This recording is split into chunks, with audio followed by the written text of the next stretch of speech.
Hari Kamis yang berbahagia karena tim kesayangan kita Manchester United menang lagi, guys. Ya, dan sekarang United ada di peringkat ke-14. Kita naik 2 peringkat ya? Apa 1 peringkat ya? Satu ya? Oh, 15. Oke. Dan naik ke peringkat 14 dan posisinya sama, poinnya sama kayak Tottenham. Sama-sama 33 poin, bedanya cuman di goal different karena MU kebanyakan kebobolan. Gue bahas dulu dari line up.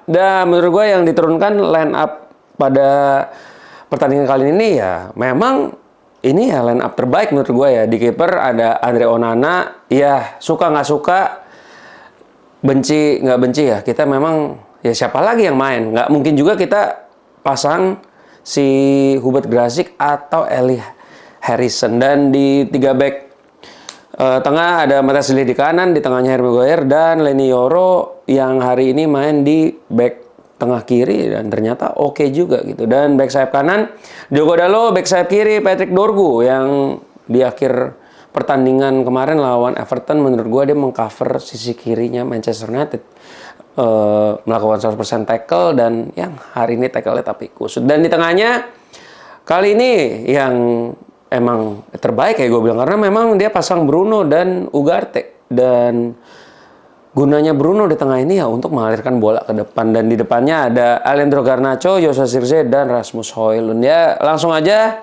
Oh ya, dan di bench itu jujur ya Manchester United benar-benar menyedihkan banget. Karena di bench itu harusnya ada 9 pemain tapi United cuman bawa 8 pemain. Kurang menyedihkan apa coba? Dan dari 8 itu 2 pemain muda yang dibawa itu pun kiper, dan 2 pemain muda lagi si Aiden Heaven sama Cido Obi Martin yang malam ini ternyata nggak dapat kesempatan sama sekali. Ya langsung babak pertama mulai. Ya gue masih santai-santai tadi sambil live stream apa segala lah, tiba-tiba ada yang membagongkan, yang bikin bengong. Itu gua bilang blundernya Onana. Patrick Dorgu, jadi Manchester United nih diserang dapat bola lob dari belakang dan Patrick Dorgu udah ngejar, dia udah liatin bola.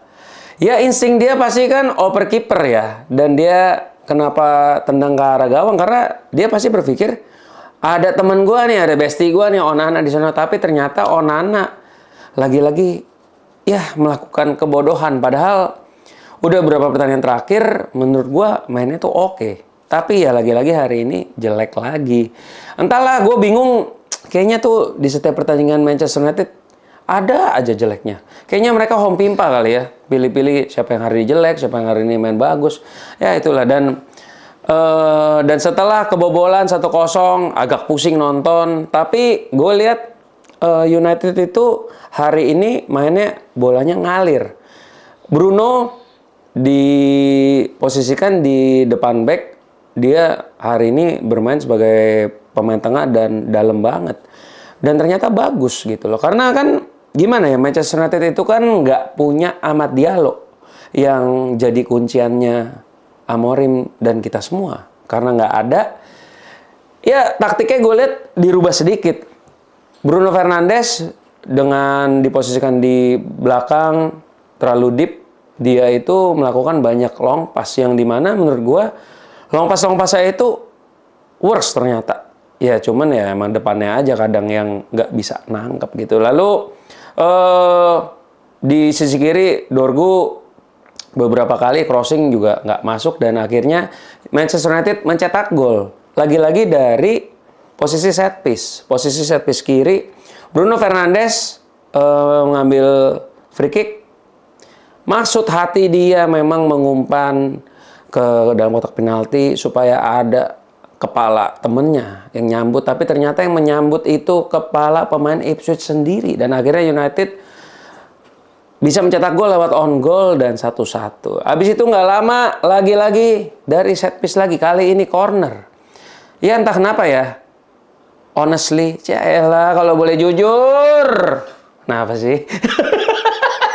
Kalau boleh jujur hari ini gue lihat set piece Manchester United itu bagus dan dari corner kiri si Bruno umpan ke tengah, terjadi kemelut, bolanya mental ke arah kanan kiper dan bisa ditendang masuk oleh Matthijs de Ligt. Ini menurut gue sih, wah, sebuah gol yang membangkitkan semangat. Walaupun sebetulnya dua gol yang terjadi buat United itu sebetulnya tuh bukan gol yang skema sih. Agak beruntung lah kalau gue bilang. Dan ya udah akhirnya pertandingan berjalan masih seperti biasa, dan di babak 1 nih kalau gue lihat big chance MU 1 dan big chance-nya Ipswich juga 1.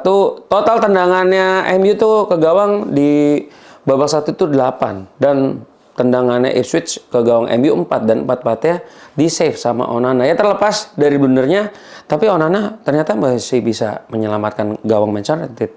Masih bisa nangkep gitu. Dan di babak 1 itu sebetulnya gue lihat Dorgu itu mainnya bagus. Memang udah 2 pertandingan gue lihat dia mainnya bagus dibanding Dalot yang hilang banget di kanan. Dan di babak 1 tadi sempat gue lihat hampir 60% penyerangan Manchester United itu dari sisi kiri. 60% tuh, hampir 56% dari kiri, di tengahnya 20-an, dan di sisi kanannya 20. Dan ya bisa dibilang pembelian Amorim ini Dorgu bagus banget ya, karena intensitasnya tinggi, dia mau ngejar bola, dan ya inilah pemain yang diinginkan oleh Ruben Amorim yang seharusnya ada di Manchester United. Dan sueknya gue lupa tadi menit keberapa ya, Rey? 30-an ya, apa 40-an ya? Menit 40-an lah. 30-an mah. 30-an Dorgu yang mau maksud hati ngambil bola, tapi ya kakinya salah dia, kakinya buka begini guys. Buka begini nih, nggak boleh. Kaki buka begini, dan emang sih kena bola dulu, tapi habis itu kena tulang kering pemain Ipswich, si Hutchinson, kalau Hutchinson apa siapa gue lupa, dan ya kena VAR, dan akhirnya memang harus merah. Ya memang itu layak merah.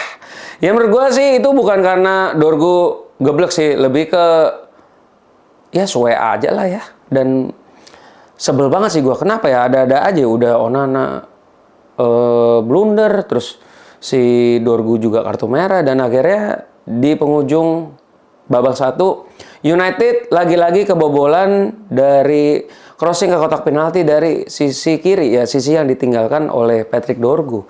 Dan sayangnya tadi memang Liam Delap pinter ya, dengan bodinya yang kuat gitu, dia tuh dorong-dorong Matthijs de Ligt supaya dia nggak kena offside, dan ya kena dengkul, akhirnya gol. Ya babak 1 kelar 2-2. Dan gue agak gimana? Gue agak sebel sih, kayak aduh masa iya kalah lagi atau seri lagi. Dan akhirnya babak tadi setelah si Patrick Dorgu kena kartu merah, akhirnya ya sangat disayangkan ya. Garnacho harus ditarik keluar, ditukar dengan Noussair Mazraoui. Padahal Noussair Mazraoui ini juga lagi cedera. Kenapa ditarik Haaland? Kenapa ditarik Garnacho? Karena menurut gue mainnya itu dari awal kan udah long pass. Bruno long pass ke depan ya. Yang memang diperlukan itu ya memang posisinya si Højlund dan Joshua Zirkzee. Karena kalau Højlund yang ditarik, gue sih maunya Højlund tarik. Cuman kalau Højlund tarik nggak works gitu. Dan akhirnya babak kedua mulai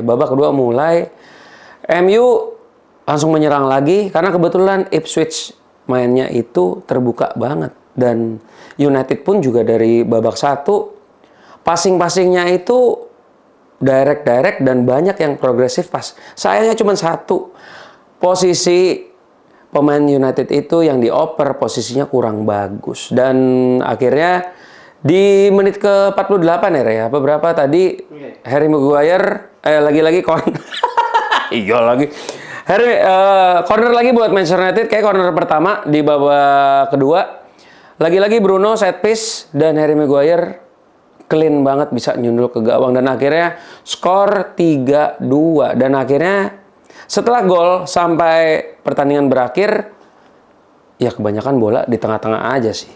Ya, dan di babak kedua United menurut gue mainnya sabar banget sih, karena kan memang ya udah nggak bisa gimana-gimana banget, agak bertahan, tapi so far so good lah. Di babak kedua itu United bisa melepas tembakan 2 kali dan shot on targetnya sekali. Yang shot on target sekali itu pun yang si Harry Maguire bikin gol. Dan ya babak kedua gitu-gitu aja lah, nggak ada yang sampai bagaimana. Tadi sempat Manuel Ugarte ini disengkat 3 kali sama Delap, akhirnya sempat berantem. Untungnya si Ugarte sama Nosor Masraoui ini emang berani-berani ya. Dan nggak, habis itu si Højlund ditarik keluar. Siapa lagi tarik keluar? Højlund tarik keluar. Højlund dan siapa tadi tarik keluar? Masuklah Casemiro. Lah ini menambah kekuatan pertahanan United supaya makin solid. Dan di penghujung pertandingan harusnya menit 90 plus 4 tapi berakhir di 97 plus ya, karena tadi ada pergantian pemain. Lindelof dan Christian Eriksen masuk.